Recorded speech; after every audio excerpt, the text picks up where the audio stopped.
Hi everyone, Steve Stoller here. As you can see behind me, I'm standing on the spot where a fire recently burned brush at the Oak Point Nature Preserve. But this wasn't your typical grass fire. Plano firefighters deliberately set it.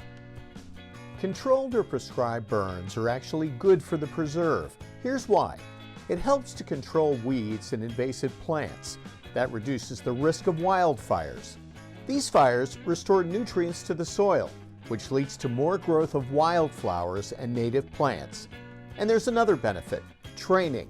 The controlled burns offer firefighters the training they need to fight wildfires across North Texas.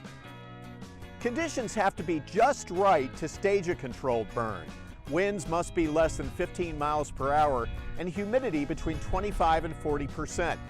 If the wind direction is anywhere near a neighborhood, the burn is rescheduled. We'll see you soon for another Stoller on the Street.